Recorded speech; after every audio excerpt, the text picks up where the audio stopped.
was identified as mentally retarded, put back from the 5th grade into the 4th grade, and stayed in that category until I got out of high school.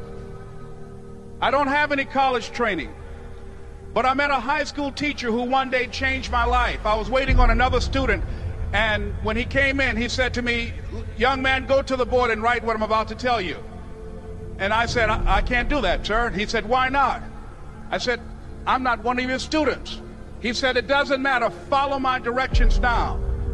I said, "I can't do that, sir." He said, "Why not?" I said, "Because I'm educable mentally retarded." And he came from behind his desk and he looked at me. He said, "Don't ever say that again. Someone's opinion of you does not have to become your reality." And as he talked, my heart began to beat fast. Tears began to run down my eyes, and I was in the back just listening to him, because the speech he was giving, that speech was for me. And he said, "Les Brown," he said, "if you want to do anything worthwhile in life, you've got to be hungry." I told Mr. Washington I wanted to become a disc jockey. And so I started working to develop myself. He said, "I want you to practice every day being a disc jockey." I said, "But I don't have any job now." He said, "It doesn't matter." He said that it's better to be prepared for an opportunity and not have one than to have an opportunity and not be prepared. And as I was working to develop myself, I applied for a job as a disc jockey, WMBM on Miami Beach. I went to a guy named Milton Butterball. I said, "How you doing, Mr. Butterball? I'd like to get a job as a disc jockey." He looked at me, he said, "Do you have any broadcast background?" I said, "No, sir, I don't." "Do you have any journalism background?" I said, "No, sir, I don't." He said, "We don't have any jobs available." I said, "Yes, sir."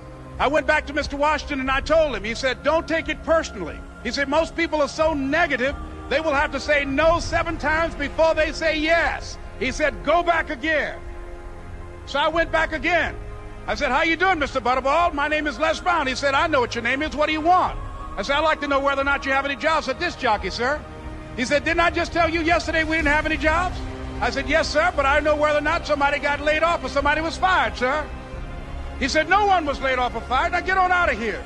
I came back the next day like I was seeing him for the first time. I said, "Hello, Mr. Butterball, how are you?" He looked at me with rage. He said, "Go get me some coffee." I said, "Yes, sir." And I went to get him some coffee.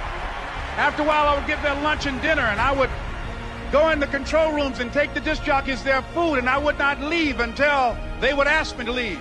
One Saturday afternoon, while I was at the radio station, a guy named Rock was drinking while he was on the air.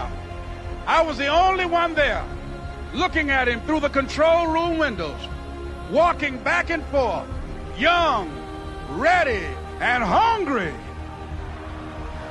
Pretty soon the phone rang, and it was the general manager. And I answered the phone. I said, "Hello?" He said, "Les, this is Mr. Klein." I said, "I know." He said, "Rock can't finish his program." I said, "I know." He said, "Would you call one of the other DJs in?" I said, "Yes, sir." I hung the phone up. I said, "Now he must think I'm crazy." I called my mom and my girlfriend, Cassandra. I said, "Y'all turn up the radio and come out on the front porch. I'm about to come on the air." I waited for about 20 minutes, and I called him back. I said, "Mr. Klein, I can't find nobody." He said, "Young boy, do you know how to work the controls?" I said, "Yes, sir." He said, "Go in there and don't say nothing here." I said, "Yes, sir." I couldn't wait to get behind those controls. I put on an old Stevie Wonder record called Fingertips. I sat down behind that turntable. I said, "Look out, this is me, LB Triple P, Les Brown, your platter playing papa. There were none before me, and there will be none after me. Therefore, that makes me the one and only. Young and single and love to mingle, certified, bona fide, indubitably qualified to bring you satisfaction, a whole lot of action. Look out, baby, I'm your love man." I was hungry. I was hungry. You got to be hungry. Begin to know that you have greatness within you.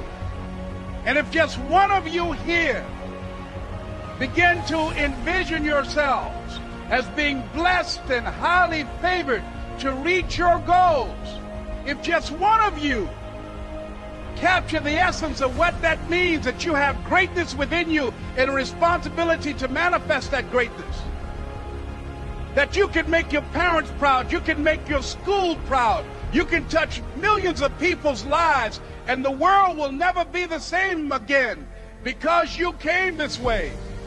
It was hard, ladies and gentlemen, coming to speak to people. And I was facing financial difficulties in my own life. I was behind on my bills and my dreams, and I'm saying to them, you can live your dream. It was hard, ladies and gentlemen.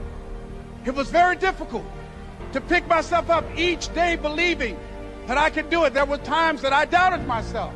I used to ask myself, can I do this? And something said within me, you're the one. Don't give up on your dream. By continuing to push forward, by continuing to run toward my dream, that one day I would have my own talk show. It's a long shot, ladies and gentlemen, from Liberty City, an abandoned building on a floor, never knowing my mother or father. It's a long shot. Being here with you today in this dome in Atlanta, it's a long shot. No college training, labeled educable, mentally retarded, but I kept running toward my dream. Don't stop. Don't stop running toward your dream.